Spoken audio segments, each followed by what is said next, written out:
For a special episode of The Poet Laureate Has Gone to His Shed, Simon is venturing away from his own garden to meet His Royal Highness the Prince of Wales in his Welsh residence, Llynwymod. Prince Charles is a passionate environmentalist who has spent years campaigning for a sustainable future and the protection of natural habitat, from wetlands to woodlands. Sitting in an old barn, home to a plethora of birdlife, they discuss the climate crisis, the veg patch at Buckingham Palace and the art of hedge-laying, before the prince takes the poet on a tour of his wildflower meadow. The prince shared that it took him years to find a Welsh house to call home. Llynwymod, in rural Carmarthenshire, is the Welsh home of the Prince of Wales and the Duchess of Cornwall, which they bought 13 years ago. Prince Charles admits he was on the hunt for a Welsh residence for years.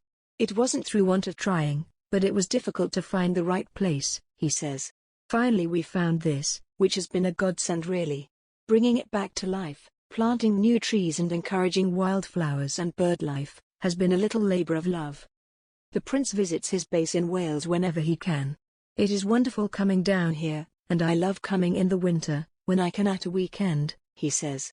I stamp about in the Brecon Beacons and explore, which is magic. And fight my way through large numbers of sheep all over the place. He says it is very special because it's more of a cottage and, with all the Welsh quilts he's managed to collect, it's incredibly cozy. The prince said, "My sister and I had a little vegetable patch in the back of some border somewhere.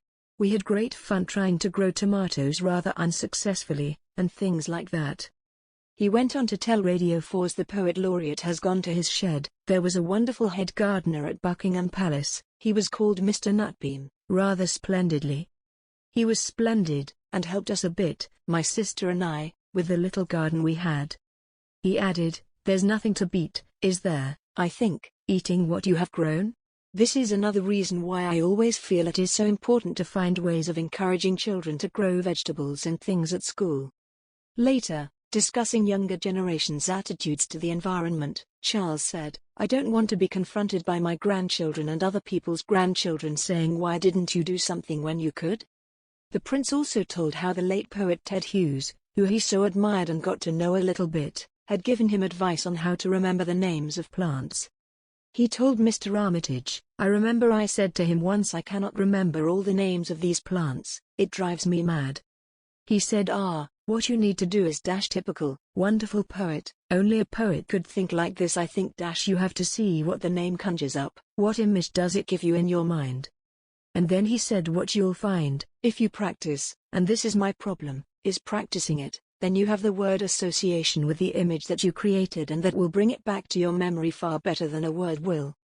Charles' Welsh home, Llynwymod, was the backdrop for the talk, which also saw the men speak about Charles' fondness for trees and the need for their protection in the face of diseases and species such as ash and elm.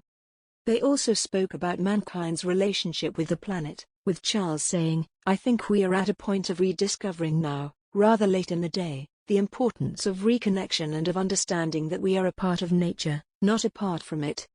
The conversation features in Mr. Armitage's The Poet Laureate Has Gone to His Shed, which will air on Radio 4 and BBC Sounds at 7:15 p.m. on Saturday, August 28. The interview is the last in the series, which has included talks with Harry Potter author J.K. Rowling, Joe Wiley, and the Smiths guitar player Johnny Marr.